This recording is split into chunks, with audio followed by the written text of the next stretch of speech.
Самое сокровенное счастье в жизни каждого человека – это семья. Семья – это крепость для ребенка.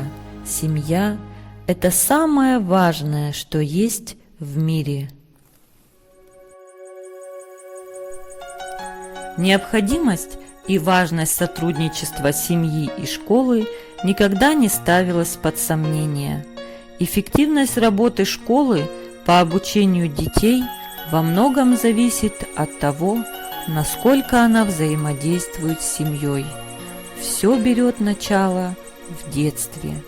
Формируется характер, выбираются друзья, складываются взаимоотношения с близкими, вырабатываются нормы поведения, а главное – закладываются традиции семейного воспитания в будущей семье.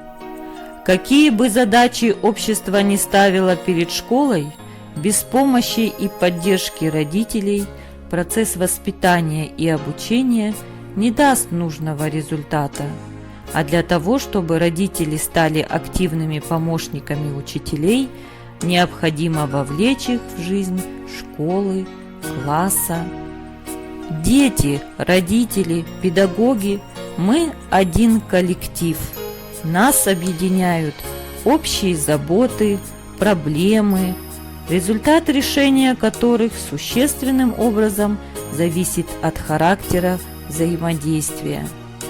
Учитывая все эти обстоятельства, наша школа выбрала один из эффективных, на наш взгляд, путей взаимодействия родителей, педагогов и детей – клубную деятельность. Появилась идея создания на базе школы семейного клуба общения не сразу. Сначала это были разовые тематические встречи родителей, детей и педагогов в отдельных классах. Постепенно выявилась группа самых активных семей и учителей, выразивших желание проводить эти творческие встречи на постоянной основе. Так, в течение 2 лет в нашей школе прошли торжественные открытия семейного клуба «Гармония», клуба отцов вместе с папой. Всю работу мы стараемся строить с учетом интересов наших учащихся. Именно это создает условия для развития их творчества, предоставляет возможности для общения, самовыражения и самореализации в среде сверстников и родителей. Кроме этого, участие в клубной деятельности позволяет и детям, и родителям отдохнуть, пообщаться, удовлетворить свои творческие потребности. Ну а школа, естественно, не может не использовать возможностей этого объединения для повышения эффективности воспитательной работы. Мы используем различные формы работы с учащимися и родителями. Это собрания, круглые столы, мастер-классы, концерты, спортивные мероприятия, ярмарки, выставки изделий и проектную деятельность. В 4-й четверти 2019-2020 учебного года работу в клубе семейного общения вели в дистанционном формате.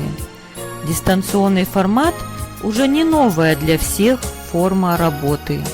Возможности новых технических устройств дали колоссальное преимущество для взаимодействия родителей и школы.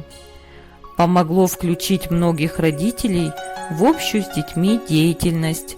В силу занятости на работе некоторых родителей иногда сложно привлечь к школьным мероприятиям и проектам, а дистанционное взаимодействие является более гибким. В дистанционном формате были использованы формы мероприятий, такие как конференции с родителями и учащимися, информационно-ознакомительные беседы, лекции, заседания, мастер-классы, челленджи и видеоролики. Родители и учащиеся принимали активное участие в областных, районных, онлайн-конкурсах. Семейный клуб общения Полтавской средней школы продолжит свою работу, ведь семья – это кирпичик государства, семья – это ячейка школьного коллектива.